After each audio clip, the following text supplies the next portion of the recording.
Yaffee is on WVNN.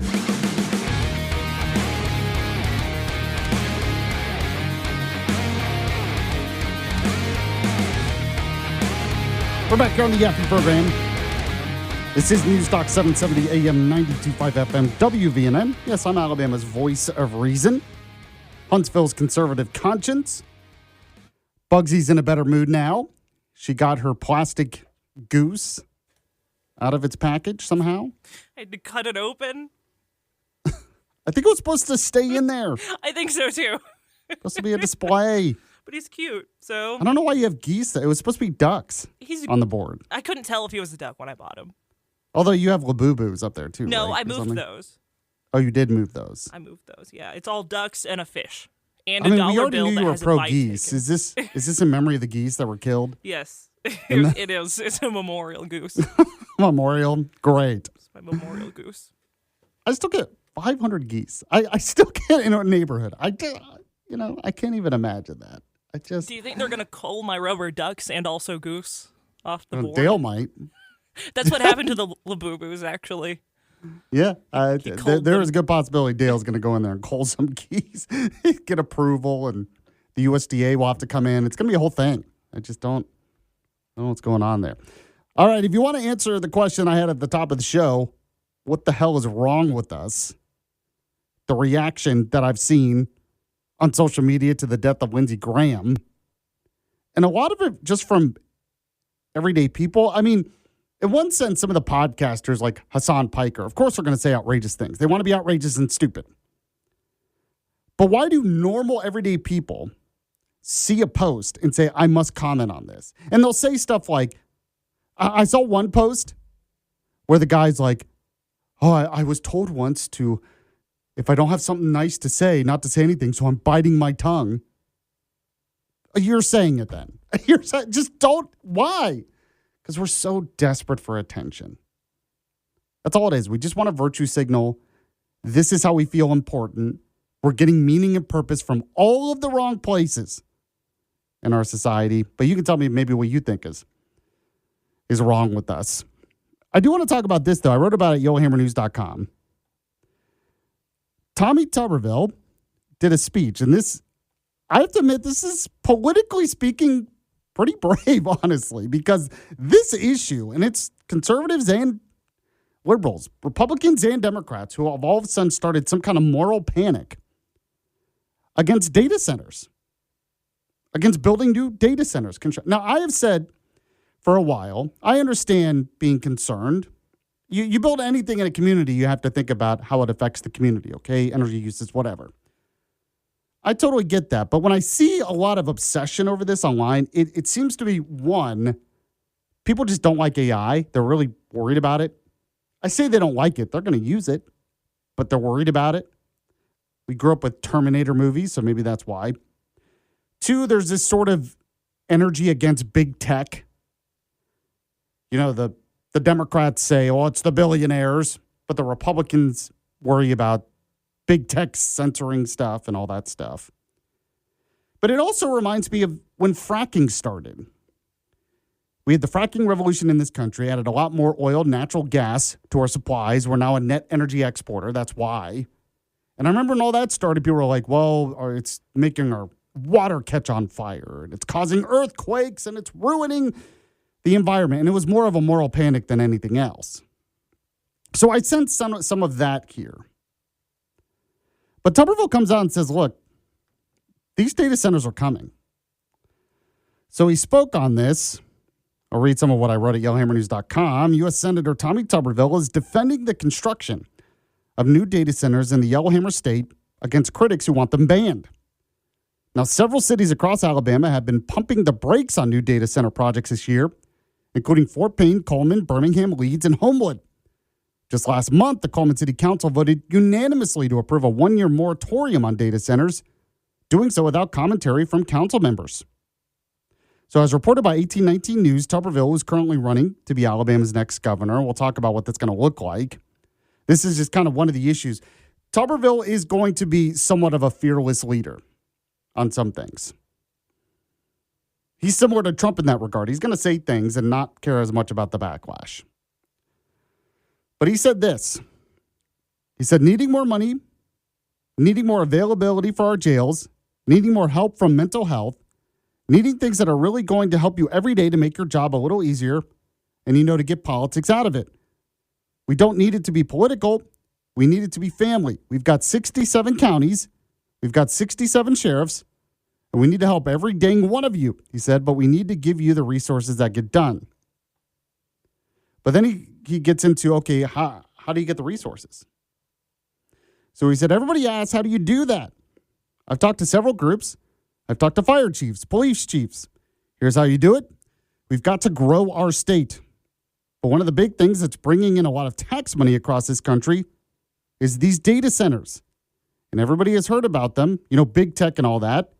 You can forget about doing away with it because it's coming. Everybody says, well, AI is going to do away with jobs. It's going to create jobs as well as do away with jobs, but you've got to have data centers. So he comes out strongly defending the construction of new data centers. And one thing that you can get out of here, Tuberville wants Alabama to be a growth state. Now, the reason I mention that is because there are many people in parts of Alabama, they don't want growth.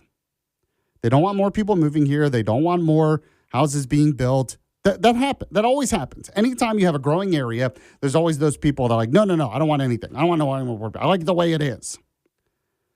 Tuberville's ignoring those people and saying, no, we're going to have economic growth in this state.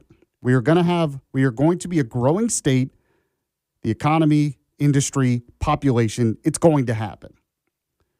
Gives you an idea of what his governorship is going to look like. Now, he continues on here. He says,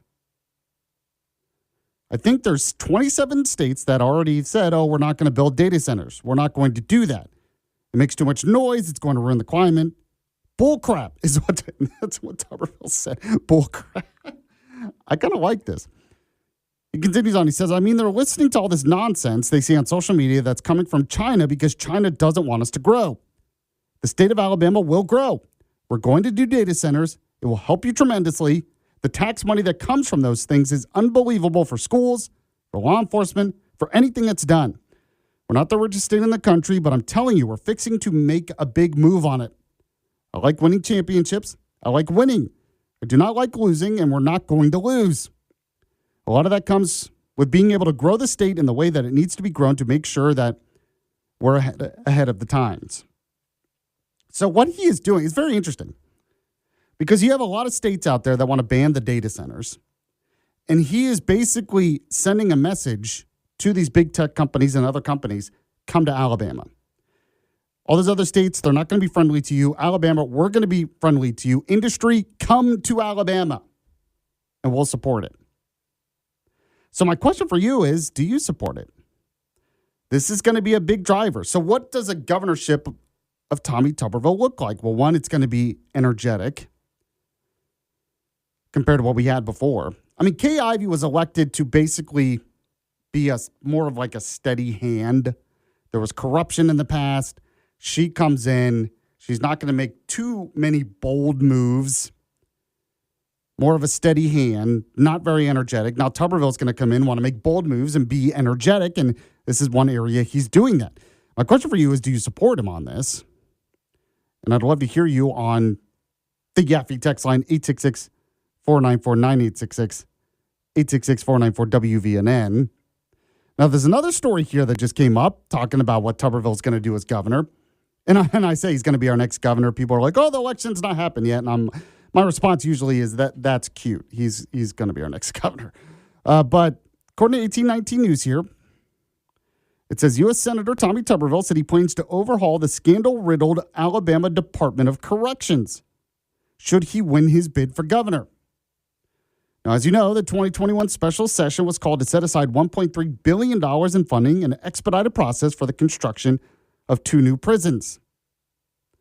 Now, since then, the price tag for the Elmore County facility alone has ballooned to over $1 billion. So there has to be additional funding. So at the same event where Tuberville was speaking, a sheriff asked Tuberville at the Alabama Sheriff's Association gathering in a public question and answer session on Monday about this. And he said, one of the things that law enforcement and particularly sheriffs have an issue with is the Department of Corrections. They're not our friends in a lot of ways. Can you help us? That's what the sheriff asked. So Tuberville said, Department of Corrections is getting ready to totally change. You won't recognize it this time next year.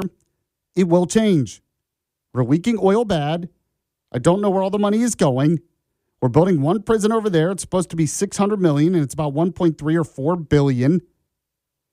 Now they asked for another $100 million last week. They better get all they can get because some of their asses are going to be put in the same jail. So once again, in terms of Tuberville's mouth, he's not going to hold back. So we've been talking to people all over the country. One good thing about being in the Senate, I've got a dozen guys that have been governors up there. I talked to them if I could. What did you do in corrections? What did you do in this situation? What worked for you? What didn't work? We've had a good relationship. I've sat down and talked to hours with people about the good things and the bad things, some things to do and some things not to do. But he says he's going to overhaul the Department of Corrections. So he's going to focus on economic growth. He's going to allow industry and data centers to come in. He's going to overhaul the Department of Corrections. Now, another thing he wants to do is probably do a Montgomery Safe Task Force. That's another thing he's talked about. Clean up crime in places like Montgomery. Because we saw that in Memphis, the Memphis Safe Task Force. We have the MAX unit here, which has helped in Montgomery, but Tuberville said in the past he thinks it's a war zone, so he wants to do that. So we know he wants to crack down on crime. We know he wants to focus on economic growth. And he wants to overhaul the Department of Corrections. I'm sure I'm missing other things. Him and Katie Britt, in the Senate have supported E-Verify. So he wants to make sure Alabama is not a magnet for illegal immigration. But the main word I think when I'm thinking of a Tuberville governorship, and I don't think it's going to be perfect by any stretch of the imagination, but the main word I think is energy. Not just actual energy, oil or whatever, but no, energy from the office. It seems he is going to be out there constantly in front of the news trying to get things done for the state. And that is going to be the biggest difference between where we are now. But my question for you is, does this work for you? Is this why you support Tuberville? Is this going to be a nice change? Or is it going to be chaotic in some ways? Probably a little bit of both. But if you want to weigh in, you can. We have our Yaffee text line, 866-494-9866. 866-494-WVNN. One person weighed in. Chris from Priceville weighed in on the text line. Said, not sure if I'm against them or for them, talking about the data centers. I know Somerville voted against it, but I believe location has a lot to do with it. I work in Decatur every day. I don't see why they can't put a data center along the Tennessee River with the rest of the industry and keep it out of our farmlands or away from residential areas. I believe that would make a lot of people happy along the river. They could have all the water they need. You don't have to worry about noise of the rest of the industry. Just makes more sense to me. Well, I mean, to be honest, that's why Alabama is attractive for data centers, because there is a lot of rural land, kind of what you're saying, that's away from residential areas. So that's where they want to build them. But even in those areas, you get the complaints because they don't want it in their backyard either. But I'm curious what you think. Do you support Tuberville on this? He's going against the grain a little bit on the data center stuff. 866-494-9866, 866-494-WVNN. We got to shift gears to foreign policy stuff. We got the war on Iran continuing on. Victoria Coates going to talk about that at the top of the hour as well. Much more to get to on the Yaffee program. Stay with us. It's the Yaffee program on WVNN. Hey, I'm Chris Van Vliet. Go behind the scenes and beyond the headlines with the biggest names in pro wrestling and beyond. Jeff Jarrett, great to see you. In this business, the story behind the scenes, so much more entertaining than what you see on camera. Ladies and gentlemen, my name is Paul Heyman. Mr. Heyman, you are a master at the little things. That's how you turn good into great. What does it take to achieve greatness? Whatever it takes, I'm willing to do. That's an Emmy-winning performance. How about it? Insight with Chris Van Vliet. Follow and listen on your favorite platform. Hey, I'm Chris Van Vliet. Go behind the scenes and beyond the headlines with the biggest names in pro wrestling and beyond. Jeff Jarrett, great to see you. In this business, the story behind the scenes, so much more entertaining than what you see on camera. Ladies and gentlemen, my name is Paul Heyman. Mr. Heyman, you are a master at the little things. That's how you turn good into great. What does it take to achieve greatness? Whatever it takes, I'm willing to do. That's an Emmy-winning performance. How about it? Insight with Chris Van Vliet. Follow and listen on your favorite platform.